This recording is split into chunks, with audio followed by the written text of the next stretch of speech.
Hello, and welcome back to the Lazy Money Game. In this episode, I will walk you through the countercyclical capital buffer, or as we call it in Danish, den kontracykliske kapitalbuffer. So at first glance, for people who are not familiar with economy, when they see the countercyclical capital buffer, they think that is a rather theoretical concept. But if we try and break it down, countercyclical meaning we try to counter the cycle. So the economy moves in cycles. There's upturns and there's downturns.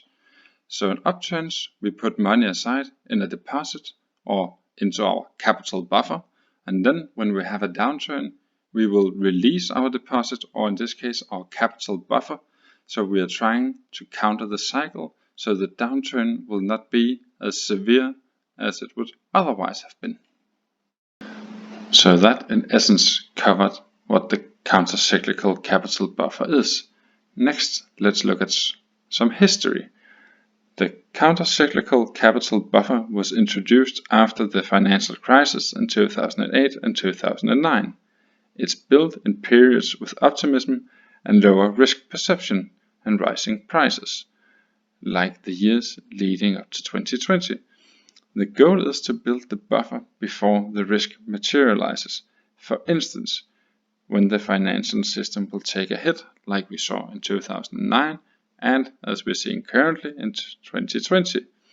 So in periods with financial stress, the buffer will be released to the credit institutions so they can continue to lend out money, meaning we are trying to preserve or continue to meet the need for credit.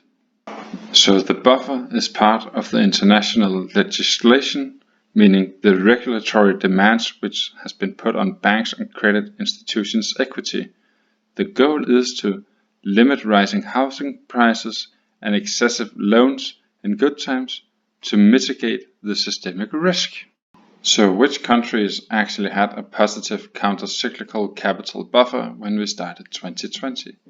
Inside the European Union, we have these 14 countries with a positive countercyclical capital buffer: Sweden, Norway, Iceland, Slovakia, Czech Republic, Denmark, United Kingdom, Lithuania, Ireland, Bulgaria, France, Belgium, Luxembourg, and Germany. So who decides the magnitude of the countercyclical capital buffer?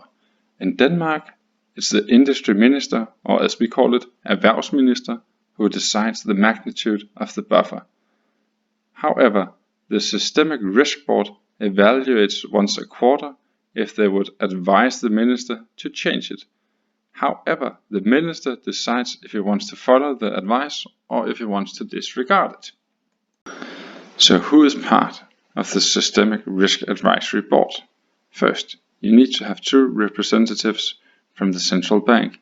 The chairman for the central bank has to be one of them and will also be the chairman for the Risk Advisory Board. Secondly, you need to have 2 representatives from the Danish FSA. Thirdly, you need to have 1 representative from each of the 4 economic ministries, so Industry, Finance, Economic, and Home Secretary.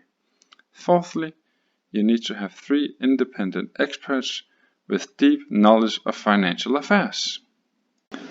So hopefully you now know what the countercyclical capital buffer is. That was at least my intention, to try and answer the question that I have received from one of my viewers. So that was it for now. So remember to comment, like and subscribe. Bye!